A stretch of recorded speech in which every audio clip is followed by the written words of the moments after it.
ऐसा है कि जितनी परसेंट भक्ति हम इस लाइफ में कर रहे हैं उतना भी वहीं से ही नेक्स्ट लाइफ में हम कंटिन्यू करते हैं। भक्ति बिल्कुल भी नाश नहीं होती हाँ, है। क्योंकि हम्म।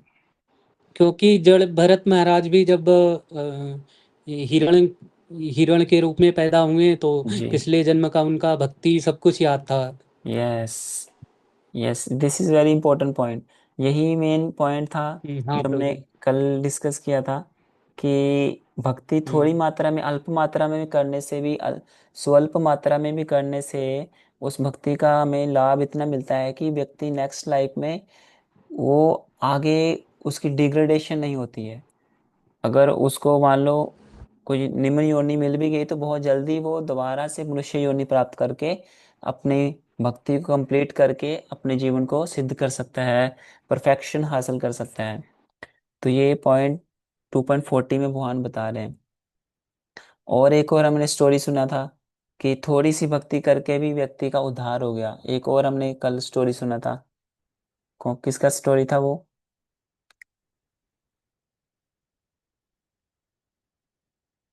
कि कोई व्यक्ति था, उसने थोड़ा सा ये- भगवान का नाम लिया और उसका। प्रभु जी, नाम मुझे नहीं याद आ रहा है। पुत्र का नाम उनके नारायण था, तो लास्ट में यस। नारायण नाम, यमदूत जब आए तो नारायण नाम उनके मुख से निकला। यस, तो उसका नाम था फिर उसके बाद उन्होंने अच्छे अजामिल। से भक्ति। हाँ। हाँ, उसका नाम था अजामिल, अजामिल, अजामिल हाँ। ब्राह्मण था, जो कि पहले हाँ। बहुत पुण्यवान था, बट गलत संगति में गलत कुछ ने कुछ सीन देख लिया। उसकी वजह से वो पूरी तरह से आ, बहुत ही उसका चेतना खराब हो गया, वो गलत संगति में पड़ गया। उसने वैश्या के साथ विवाह करके उससे कई संतानें उत्पन्न की, 10 संतानें उत्पन्न की। सबसे छोटी संतान, उसने अपने पत्नी को भी घर से निकाल दिया, अपने माता पिता को घर से बाहर निकाल दिया। और बाद में उसके 10 पुत्र हुए। 10वें पुत्र का नाम रखा नारायण, और मरते समय नारायण को पुकारा, अपने पुत्र को पुकारा। पर भगवान विष्णु ने क्या सोचा, नारायण ने क्या सोचा कि भाई ये मुझे पुकार रहा है और मेरा भक्त मुझे पुकार रहा है, तो मैं उसकी रक्षा अवश्य करूंगा। तो उस समय यमदूत उसको लेने के लिए आए थे कि इसको नरक में यातना देंगे, बट भगवान ने अपने विष्णु दूतों को भेजकर अजामिल की रक्षा की और उसको नरक से बचाया, नरक में जाने से, निचली योनियों में जाने से बचाया। केवल क्या करने मात्र से, केवल एक बार उसने नारायण भगवान का नाम लिया और उस छोटी सी भगवान ने भक्ति को स्वीकार करके उसको बहुत बड़े भयावह स्थिति से, नरक की स्थिति से उसको बचा लिया। So that is the glory of a little amount of bhakti that can even save one from a greatest danger of one's life। हम नहीं जानते हमें कब ये भक्ति हमें रक्षा करेगी, हम नहीं जानते, बट भगवान हमारे द्वारा किए गई छोटी सी अमाउंट ऑफ डिवोशनल सर्विस से इतना ग्रेटफुल फील करते हैं कि ही बिकम्स, जैसे कि वो भक्त के लिए बिक जाते हैं। और भक्त को कभी भी कोई कष्ट होता है तो भगवान हमेशा उसके लिए रक्षा करने के लिए तैयार रहते हैं। और तो ये स्टोरी हमने दो सुनी थी, जड़ भरत की, मतलब भरत महाराज की, जो हिरण बन के फिर जड़ भरत बने, और जड़ भरत बन के बहुत बड़े परमहंस बाद में बने। और परमहंस बनने के बाद उन्होंने मतलब बहुत जल्दी भगवान को प्राप्त कर लिया। तो ये जो 2.40 श्लोक में हमने ये भी डिस्कस किया था कि कैसे जो नेहा भिक्रम नाशोस्ति प्रत्यवायो न विद्यते स्वल्पम अप्यस्य धर्म से त्रायते महतो भयात्। मीन्स कि जो अभिक्रम शब्द अर्थ है, उसका मतलब है कि there will be no loss in the effort. जो व्यक्ति भक्ति में डालता है, एफर्ट में कोई भी लॉस नहीं होगा। मतलब वो लॉस, वो जो एफर्ट है भक्ति में किया गया, थोड़ा सा भी जो एंडेवर या प्रयास है, वो प्रयास बिल्कुल भी विफल नहीं जाएगा। और जो शब्द है प्रत्यवायो, तो उसका अर्थ है कि भक्ति के कार्यों में बिल्कुल भी कोई भी उसको नेगेटिव इफेक्ट, यानी कि सिंफुल रिएक्शंस नहीं मिलेगा। There is no sinful reactions involve, और not even pious reactions. It is beyond karma, actually bhakti is beyond karma, ये हमें कर्म फ्री कर देती है। कोई भी पुण्य या पाप के रिएक्शंस का हम भागीदारी नहीं बनते, हम फ्री रहते हैं। और जो त्रायते, तो ये हमें ये संसार के चक्कर से, जन्म मृत्यु के चक्कर से हमें ये मुक्त करती है भक्ति। भक्ति तो इतनी ये ग्लोरियस है एक्चुअली। तो इसलिए भगवान 2.40 में बता रहे हैं, और बता रहे हैं कि इस प्रकार अगर निष्काम कर्म योग से हम भक्ति शुरू करते हैं और अपनी पूरी क्षमता के अनुसार, बिना किसी अटैचमेंट के, और थोड़ी सी भी भक्ति हम करते हैं, तो क्या होगा? देखो मटेरियल लाइफ में क्या होता है कि अगर आप स्कूल में कॉलेज में पढ़ाई कर रहे हो, तो कॉलेज में टोटल मान लो आपको 4 साल में या 3 साल में टोटल कितने सब्जेक्ट पढ़ने पड़ेंगे? लगभग मान लीजिए कि आपको 30-40 सब्जेक्ट पढ़ने पड़ेंगे, ठीक है, 4 साल में 40 सब्जेक्ट पढ़ने पड़ेंगे। इमेजिन कर लेते हैं। मान लो आपने 38 सब्जेक्ट कंप्लीट पास कर लिए और 2 सब्जेक्ट पास नहीं कर पाए, तो क्या आपको डिग्री मिलेगी?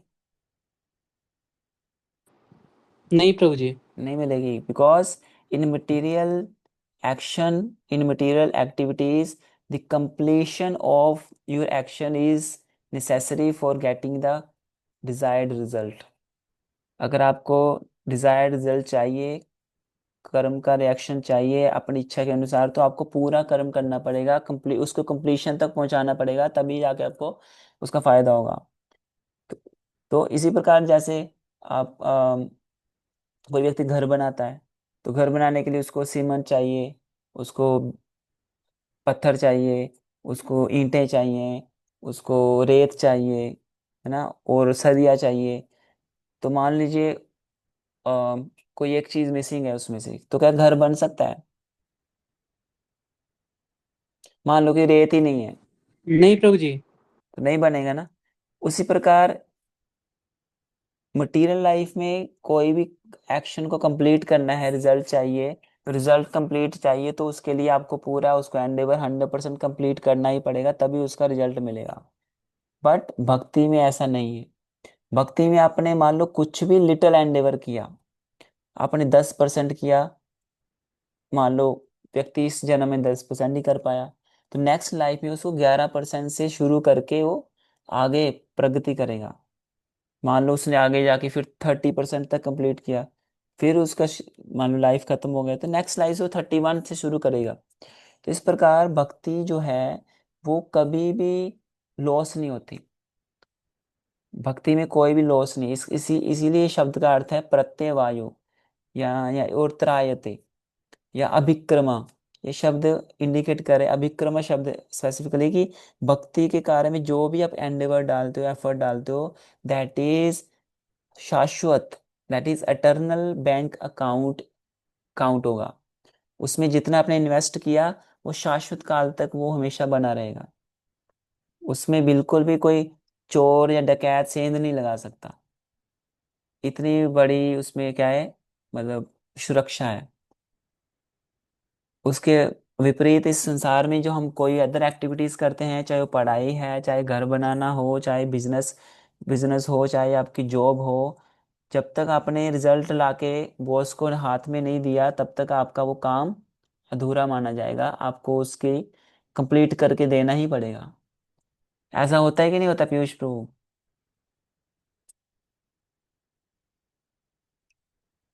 पीयूष प्रभु, ऐसा होता है कि नहीं जॉब में? आई थिंक गायब हो गए। कोई दिक्कत नहीं। तो आप बताइए तनिष प्रभु, हो, ऐसा होता है प्रभु जी। है ना, क्योंकि आपको हाँ प्रभु कंप्लीट जी। करके देना ही पड़ेगा, otherwise there is no option. उसको कंप्लीट हाँ माना प्रभु नहीं जी। जाएगा, आपको उसका रिजल्ट ही नहीं दिया जाएगा। वो बोलेंगे आप कंप्लीट करके दो, डेडलाइन है इतने टाइम्स, इतने दिनों के बाद आपको ये कंप्लीट देना ही है करके। तो बट स्पिरिचुअल लाइफ में ऐसा नहीं। स्पिरिचुअल लाइफ में कुछ भी अपनी क्षमता के अनुसार फुल देके जितना आपने अचीव किया, that is your eternal bank account. Similarly जो मटेरियल लाइफ में हम जितना भी एंडेवर करते हैं, वो मृत्यु के बाद, मान लो आपने एक बहुत एफर्ट करके अच्छा धन खासा अपने बैंक बैलेंस जमा किया, पैसा कमाया, आपने अच्छा घर बनाया, बंगला बना लिया, कुछ गाड़ियां भी आपके पास हैं, अच्छा आपने एक फार्म हाउस ले लिया, आपके पास सैकड़ों नौकर चाकर काम करने वाले हैं, आपके बहुत अच्छे कॉन्टैक्ट्स हैं, बहुत अच्छे क्लाइंट्स हैं, बिजनेस बढ़ रहा है, फूल रहा है, बढ़िया से चल रहा है। पर आपकी अभी करते करते करते आप बूढ़े हो गए, और होते होते लास्ट टाइम आ गया, अंतिम समय आ गया।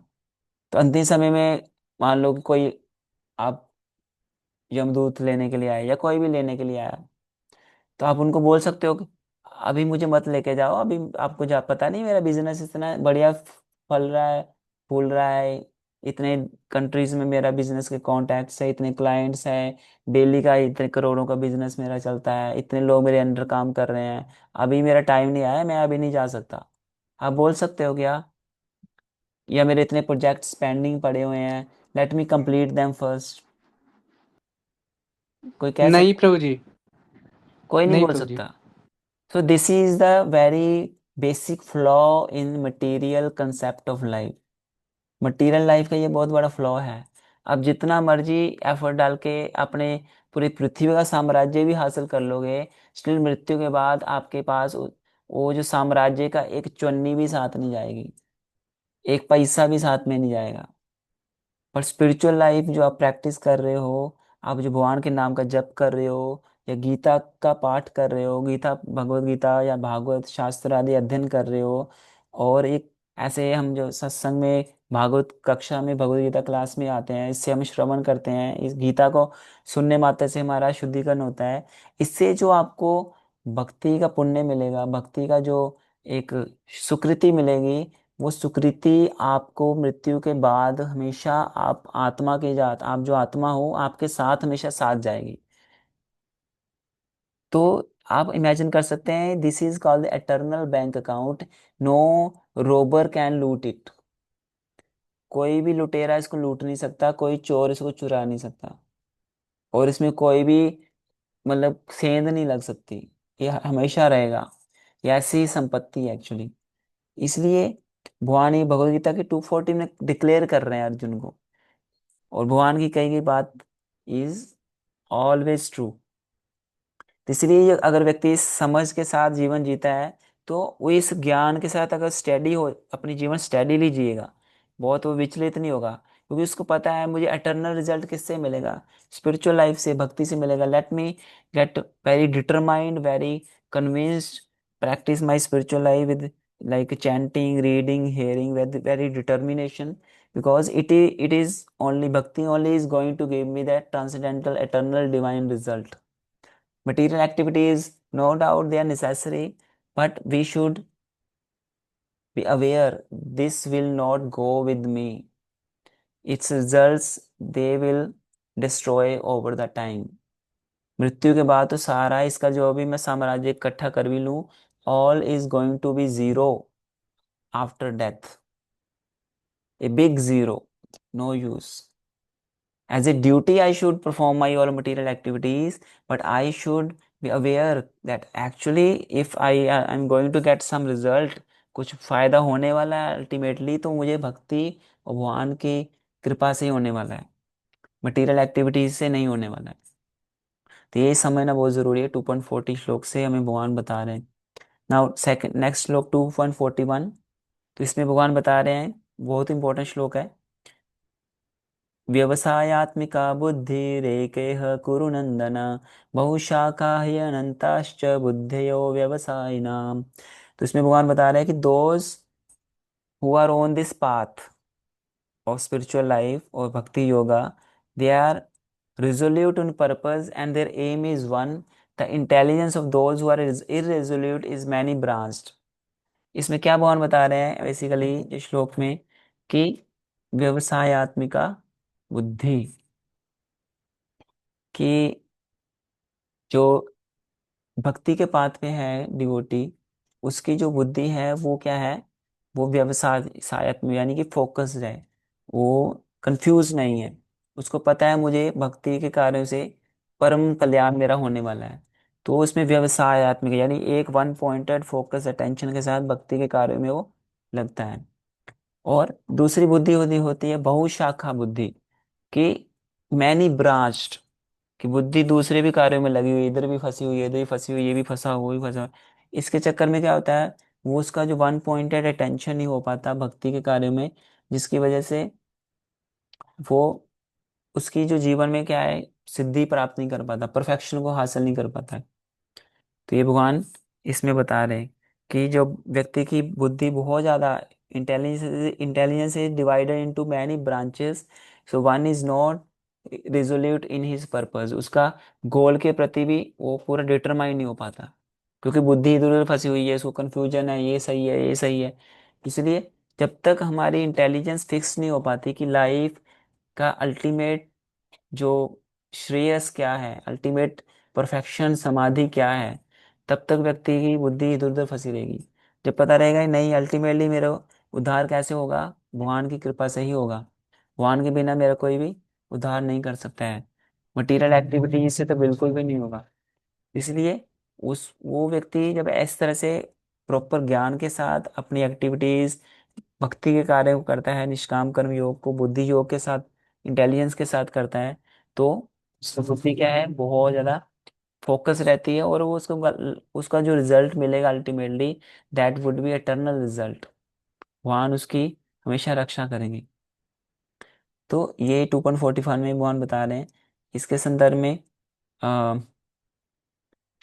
या हमारे आचार्य की कमेंट्रीज भी हैं, जैसे श्रीधर स्वामी बताते हैं कि कन्विक्शन, इस मतलब कि जो कन्विक्शन की भगवान मेरी हमेशा रक्षा करेंगे, ये इसको बोलते हैं one pointed attention, one pointed focus और conviction upon the protection of the Lord. जिस प्रकार प्रहलाद महाराज के बारे में आप जानते हैं, प्रहलाद महाराज को उनके जो डिमोनिक फादर थे वो कितना कष्ट पहुंचाने का प्रयास करते हैं, मारने का प्रयास करते हैं, पहाड़ी से ऊपर फेंकते हैं, हाथी के नीचे कुचलने के लिए उसको फेंक देते हैं, उसको गले में पत्थर बांध के उसको समुद्र में डुबोने के लिए फेंक देते हैं, उसको अग्नि में जलाने के लिए प्रयास करते हैं, पर वो फिर भी बच जाते हैं। क्यों? क्योंकि प्रहलाद महाराज को पूरा विश्वास था, वन पॉइंटेड फोकस था कि नहीं, मेरी भगवान जो विष्णु है मेरी रक्षा करेंगे, मैं उनका स्मरण कर रहा हूँ तो मेरी भगवान रक्षा क्यों नहीं करेंगे, definitely he will protect me. तो ये फोकस ऐसा नहीं कि ये केवल कहानियां बहुत पुरानी है, या सतयुग की कहानी है, अभी तो कलयुग चल रहा है, अभी थोड़ी भगवान ऐसी रक्षा करते हैं। नहीं, अगर हम उसी तरह सरेंडर करते हैं भगवान के चरणों में, तो भगवान हमारी अवश्य रक्षा करेंगे। इवन शिला प्रभुपाद जी की एग्जाम्पल अगर हम देखें, तो शिला प्रभुपाद जी अकेले वेस्ट में चले गए, अमेरिका में, जहाँ ठंडा माहौल है, 12 महीने वहाँ बर्फ पड़ती है, और वो इंडिया से गए थे, एक बूढ़ा व्यक्ति जिसको उसका शरीर में कितनी बीमारियां होती हैं, शरीर कितने दर्द करते हैं, बट स्टिल भगवान के भरोसे, भगवान के ऊपर पूरा कंप्लीट फेथ के साथ वो न्यूयॉर्क में, बोस्टन में चले गए, विद फुल फेथ कि भगवान मेरी रक्षा करेंगे। तो इसलिए ये होता है एक्चुअली फेथ ऑन लॉर्ड, कि भगवान किसी भी हालत में मेरी रक्षा करेंगे।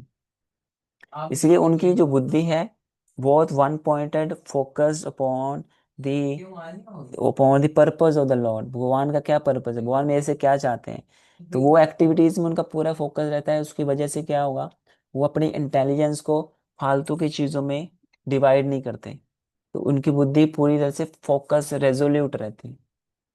तो ये प्रभुपाद जी के जीवन से हम सीख सकते हैं। और भी अन्य कई भक्तों के प्रभुपाद जी के इवन जो शिष्य हैं, उनके जीवन में ऐसे कई एग्जाम्पल्स हम सुनते हैं कि उनके जीवन में कई कष्ट आए, but they were very focused.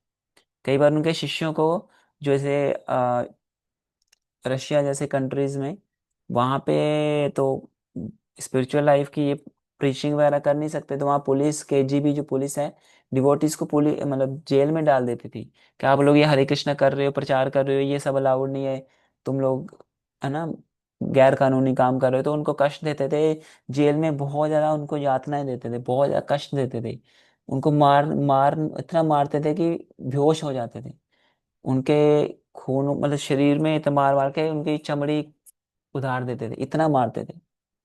और उनके जैसे होता है ना, प्लास होता, प्लास से उनकी उंगलियां से करके काट तोड़ देते थे, खींच देते थे, नाखून खींच, इतना कष्ट देते थे। But they were so surrendered Prabhupada ji के प्रति, भगवान के प्रति, कि जो भी हो जाए, मैं हम ये भगवान का नाम लेना नहीं छोड़ेंगे, हम भगवान की भक्ति करना नहीं छोड़ेंगे, भगवान के नाम का प्रचार करना नहीं छोड़ेंगे, चाहे जो मर्जी हो जाए। उस समय रशियन गवर्नमेंट ने भगवत गीता को बैन कर दिया था पूरे अपने कॉन्टिनेंट में, भगवत गीता बैन है इन रशिया। ये बहुत बड़ी न्यूज़ भी फैली थी उस समय।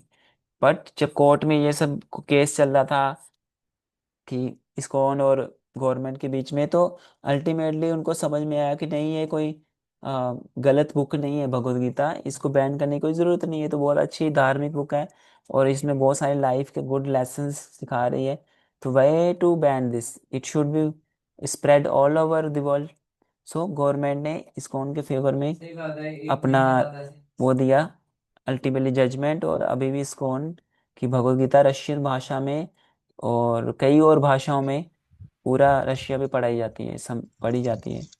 तो ये है भक्तों के, उसमें भक्तों कहने का मतलब है कि भक्त उसमें भी डिटरमाइंड रहे इतने कस्टमाइज सिचुएशन में भी। इसको बोलते हैं व्यवसायत्मिका बुद्धि, रेजोल्यूट इंटेलिजेंस। तो इसमें एक आचार्य चैतन्य चरितामृत में बताते हैं कृष्णदास कविराज गोस्वामी की, श्रद्धा शब्द विश्वास सुदृढ़ निश्चय कृष्ण भक्ति कैले सर्व कर्म कृत होय। कि भक्त के अंदर ये सुदृढ़ विश्वास होता है कि कृष्ण भक्ति कैले कृष्ण भक्ति कैले सर्वकृत होय। कि कृष्ण भक्ति अगर वो करता है तो उसके भगवान सारे अन्य कार्यों को क्या करते हैं, उसकी रक्षा करते हैं, उसको उसको पूरी तरह से संरक्षण प्रदान करते हैं। ये भक्तों को पूरा विश्वास होता है, और उसको फर्म फेथ रहता है। कृष्ण भावनामृत जो एक्टिविटीज हैं, भक्ति के कार्यकलाप है, चाहे वो चैंटिंग है, शास्त्रों को पढ़ना है, या साधु संग करना है, तो इन सब एक्टिविटीज पे उसको पूरा डिटरमाइंड विश्वास होता है। और उसको ये समझ होती है कि material life, material way of जो लाइफ है, इसमें ज़्यादा इन्वेस्ट करने की ज़रूरत नहीं है, क्योंकि इसमें जितना भी इन्वेस्ट करेंगे ultimately it is going to be zero, उसका रिजल्ट ज़ीरो होगा। और जो रिजोल्यूट बुद्धि वाला व्यक्ति होता है, व्यवसायत्मिक बुद्धि भक्त, तो उसका जो उसको ये ज्ञान रहता है, पहले तो भगवान का ज्ञान रहता है, और भगवान के अपने भी ज्ञान रहता है, आत्मा का ज्ञान और भगवान के बारे में ज्ञान, और आत्मा का भगवान के साथ क्या संबंध है उसके बारे में भी उसको ज्ञान रहता है। और जैसे फॉर एग्जाम्पल कि मतलब जनरली अगर ज्ञान की बात की जाए तो ज्ञान, असली ज्ञान होता है आत्मा का ज्ञान और भगवान का ज्ञान, और हमारा आत्मा का भगवान के साथ क्या संबंध है उस ज्ञान को जानना, इसको असली ज्ञान बोला गया है। जो हम स्कूल्स में, कॉलेज में इतने 18-20 साल तक हमने पढ़ाई करके हम जो ज्ञान लेते हैं, फिजिक्स का, केमिस्ट्री का, अकाउंट्स का, या हिस्ट्री, या फिर है ना केमिस्ट्री, हिस्ट्री, ज्योग्राफी, और भी कई पॉलिटिकल साइंस, ये साइंस वो साइंस, ये सारे ज्ञान अल्टीमेटली ज्ञान में नहीं आते, ये अल्टीमेटली अज्ञान में आते हैं, क्योंकि ये अज्ञान, अल्टीमेटली अज्ञान हमें भगवान से दूर लेके जाता है। तो जो हम कॉलेज स्कूल में पढ़ाई करते हैं, अल्टीमेटली वो ज्ञान तो हमें भगवान से दूर ही लेके जा रहा है। प्रभुपाद जी बताते हैं कि ये जो स्कूल्स कॉलेजेस हैं मॉडर्न टाइम में, they are actually spiritual slaughter houses. Slaughter house समझते हैं, जहाँ पे किसी को मारा जाता है, कत्ल किया जाता है। तो ये स्कूल कॉलेजेस, क्योंकि इसमें भगवान के बारे में कुछ भी ज्ञान नहीं दिया जाता, इसलिए ये आत्मा का स्लॉटर हाउस की तरह है, आत्मा का हनन करने वाले हैं। क्योंकि आत्मा तभी फ्लरिश करती है जब उसकी उसको आत्मा का ज्ञान मिलेगा। आत्मा का ज्ञान स्कूल कॉलेजेस में तो मिलता नहीं है, इसलिए they are counterize the spiritual slaughter houses. हाँ, हमें मजबूरी के वश पढ़ाई करने जाना पड़ता है, नो डाउट हमें करना भी चाहिए, बट ये समझते हुए कि ये केवल मैं ड्यूटी मात्र के लिए कर रहा हूँ ताकि मेरी रोजी रोटी चल जाए, क्योंकि रोजी रोटी के लिए ऐसे इस ज्ञान की जरूरत पड़ती है। बट अगर देखा जाए तो अगर भगवान का भक्त भगवान के ऊपर पूरी तरह आश्रित भी है, तो इस ज्ञान की भी जरूरत नहीं है उसको अपना पालन पोषण करने के लिए। वो केवल भगवान के ऊपर पूरी तरह निर्भर रह के अपना और अपने परिवार का पालन पोषण कर सकता है। उसको भगवान बुद्धि देंगे कैसे, वो केवल भक्ति के कार्य करके भी अपना पालन पोषण कर सकता है।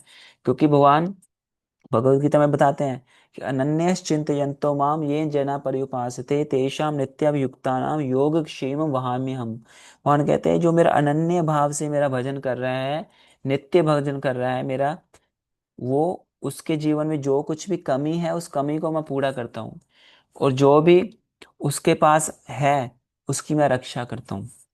ये भगवान आश्वासन दे रहे हैं भगवत गीता में। तो इसलिए जो फिक्स्ड बुद्धि वाला भक्त होता है, व्यवसायत्मिक बुद्धि वाला, उसको इस भगवान की वाणी पे पूर्ण विश्वास होता है, इसलिए वो इस वाक्य से विचलित, यानी कि इससे वो हटता नहीं है, वो पूरी तरह से भगवान के चरणों में सरेंडर करता है, और with full faith, conviction and determination वो भक्ति के कार्यों को करता है, without getting lazy and crazy. ये केवल हमारी अज्ञानता की वजह से हम भक्ति के कार्यों में ढीले पड़ जाते हैं, या हम कई बार हम अपनी प्रैक्टिसेस में ढीले पड़ जाते हैं, अपनी रीडिंग में, चैंटिंग में, हियरिंग में हम ढीले पड़ जाते हैं, भक्तों का संग करने में हम ढीले पड़ जाते हैं। तो ये तभी होता है जब हमारा जो फोकस है, हमें लाइफ का श्रेयस नहीं पता है, हमें पता नहीं है कि असली एटर्नल जो एसेट मैं कैसे प्राप्त कर पा रहा हूँ या किसे प्राप्त कर सकता हूँ, वो मुझे पता नहीं। हमें लगता है केवल मैं मटेरियल एक्टिविटीज करके ही मेरे सब कुछ हो जाए, नहीं, वो केवल इस लाइफ तक ही आपके काम आएगा, वो भी केवल मटेरियल, कुछ कुछ टाइम के लिए।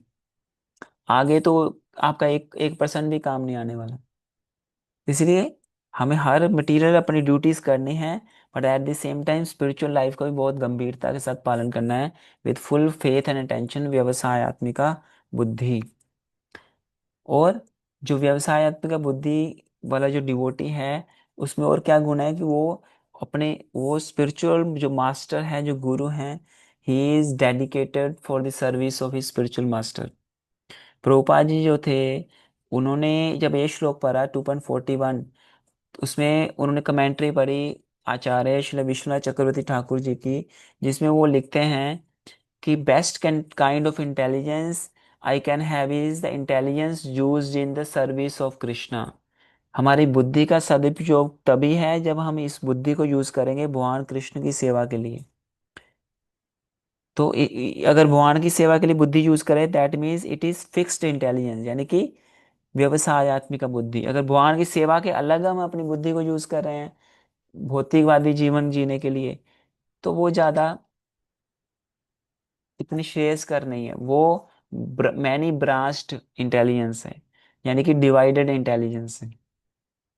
इसलिए प्रभुपाद जी ने जब इस परपट को पढ़ा, इस कमेंट्री को पढ़ा विष्णु चक्रवर्ती ठाकुर जी की, तो उनको और भक्ति में और ज्यादा दृढ़ता आई, अपने गुरु की आज्ञा का पालन करने के लिए और ज्यादा दृढ़ता के साथ उन्होंने प्रयास किया, और पूरे विश्व में जा जाके, पूरे सारे देशों में जा जाके उन्होंने मंदिर, भगवान की भक्ति को स्थापित कर दिया, मंदिर बनवा दिए, लोगों को हरे कृष्णा चैंटिंग करवा दिया, गीता भागवत पढ़वा दिया, लोगों को हिप्पीज को सन्यासीज तक बना दिया। ये प्रभुपाद जी कर पाए क्योंकि उनका अपने स्पिरिचुअल टीचर गुरु के वचनों पे पूरा विश्वास था, भगवान की सेवा के प्रति पूरी डेडिकेशन थी। तो ये एक्चुअली फल है, जब इसीलिए तो प्रभुपाद जी को सक्सेस मिला पूरे विश्व में। इसलिए भक्ति में सक्सेस तभी मिल पाता है जब हम पूरे विश्वास के साथ, पूरे फेथ के साथ, कन्विक्शन के साथ उसको करते हैं, तब भगवान डेफिनेटली हमें उसको सक्सेस देते हैं। ये एक्चुअली की टू सक्सेस इन द, एक प्रोपा जी कोट बताते हैं कि key to success in spiritual life is the satisfaction of the spiritual master by following his instructions. अगर हम स्पिरिचुअल मास्टर की इंस्ट्रक्शंस को फॉलो करके उनको सेटिस्फाई करते हैं, तो उनके सेटिस्फैक्शन से ही हमारी स्पिरिचुअल लाइफ में प्रगति होगी, और हमारी लाइफ में जितनी भी ऑब्स्टेकल्स हैं, भक्ति की ऑब्स्टेकल्स हैं, वो धीरे धीरे वॉश आउट होती रहेंगी, वो क्लियर होती रहेंगी। सारी ऑब्स्टेकल्स को हम पार करके बहुत जल्दी भगवान को प्राप्त कर लेंगे, भगवान की भक्ति को प्राप्त कर लेंगे, जिसमें आनंद ही आनंद है। तो ये भगवान 2.41 में बता रहे हैं। तो अभी टाइम हो चुका है, यहीं पे मैं विराम देता हूँ। नेक्स्ट टाइम 42 से शुरू करेंगे। किसी को कोई क्वेश्चन है?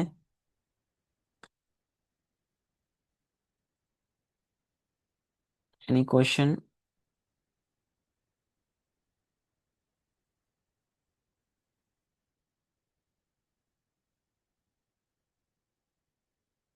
या फिर कुछ भी समझ नहीं आया?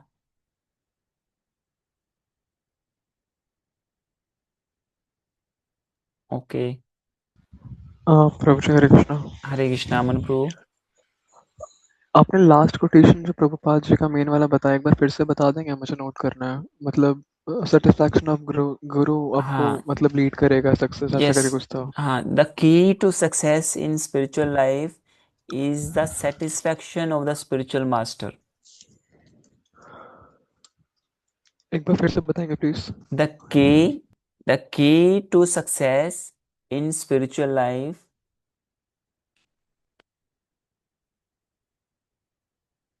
is in satisfaction of the spiritual master. Bye following his instructions. ठीक है। तो इस स्टेटमेंट के ऊपर हमें थोड़ा कॉन्टेम्पलेट करना चाहिए, इस पे विचार करेंगे तो हम अच्छे कॉन्शियसनेस में हम जा सकते हैं, हमारी कॉन्शियसनेस इंप्रूव हो सकती है, क्योंकि इसके आधार पे ही व्यक्ति की प्रगति होती है। अब मटेरियल सर्कल में ले लीजिए ना, स्कूल में कॉलेज में पढ़ाई करते हो, जब तक आप अपने टीचर को संतुष्ट नहीं कर देते अपनी पढ़ाई के माध्यम से, या उनकी आज्ञा का पालन करके, या वो पढ़ा रहे तो मैं उनको, वो चाहते हैं मैं नोट्स बनाऊं तो मैं नोट्स बना रहा हूँ, वो चाहते हैं कि मैं क्लास में अटेंड करूं, बंक ना मारूं, मैं बना रहा हूं, तो क्या होगा? This will satisfy the teacher. ऐसा होता है नहीं कि होता है? होता है ना? तो जब एग्जाम आएगा तो टीचर, आपको टफ भी एग्जाम आएगा, मार्क्स कम भी होंगे, तो टीचर क्या देखेगा? कि he was very good boy, he regularly attend classes, he is not naughty, he is very hardworking, he makes notes regularly, he don't bunk classes, so better me give him some grace marks। तो क्या है यहाँ पे? तो आप क्या हुए, पास हो जाओगे एग्जाम में, वो आपको फेल नहीं करने देगा, वो मतलब ही विल मेक श्योर दैट आप उसको क्लियर कर लो, है ना? तो key to success in the examination also depend upon the satisfaction of the teacher. Similarly, the key to success in spiritual life lies in the satisfaction of the spiritual master। समझ आया? जी प्रभु जी, thank you.